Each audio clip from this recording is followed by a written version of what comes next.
here today and for his leadership on this issue over the last many years. I had the fortune to be in his office at the Capitol on March 23rd of 2010 when this American Healthcare, or the ACA, was passed. And I will tell you, we've been strong supporters of the ACA for the last 7 years. Why? Because we've extended coverage to individuals here in Central Illinois and throughout the state of Illinois. We have 1 million more people that have gained access to health care coverage in our state as a result of the Affordable Care Act that was passed back in 2010. It's had a huge impact on our communities we serve here in Central Illinois, and you're going to hear in a moment from Dr. LaCour, you're going to hear from the American Cancer Society, you're going to hear from the Dean of our medical school about the impact it's having on our ability to make a difference in people's lives. But wow, to sit here today and see what the House of Representatives repealed or passed in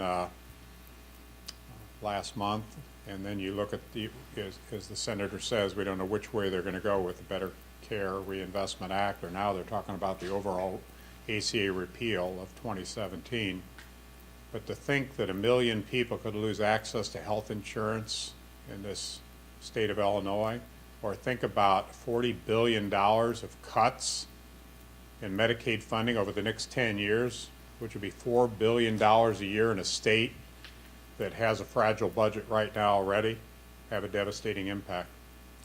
But I want to talk a little bit closer to home, the impact that we've seen in terms of our ability to provide behavioral health services and people that are suffering from addictions, and really improving the level of primary care, where we have care coordination activities.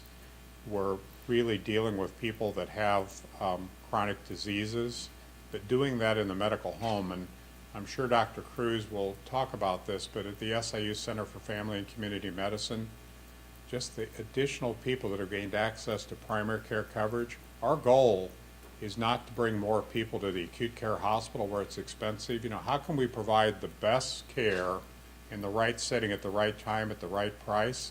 We're doing that right here in Central Illinois. We're lowering the cost of overall care. We don't think the ACA is perfect.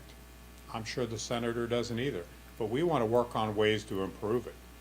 I mean, prescription drug pricing is one of the big skyrocketing costs. There are ways we can do it, but one of the first things we could do with the ACA is even expand more access through the ACA. There's still 25 to 30 million people in this country that don't have coverage. If we could get everybody in the plan, you know, then we can further deal with the risk pools and bring premiums down, et cetera. So let's work on how do we improve the ACA. Let's not repeal it, or certainly let's not pass, you know, the Better Care Reinvestment Act or agree on the American Health Care Act. I mean, we really need to continue what we're doing. So I'm going to stop, turn it over to Dr. Charles LaCour and let him talk about it. And then you can hear from our dean in terms of some of the things that are going there. So, Senator.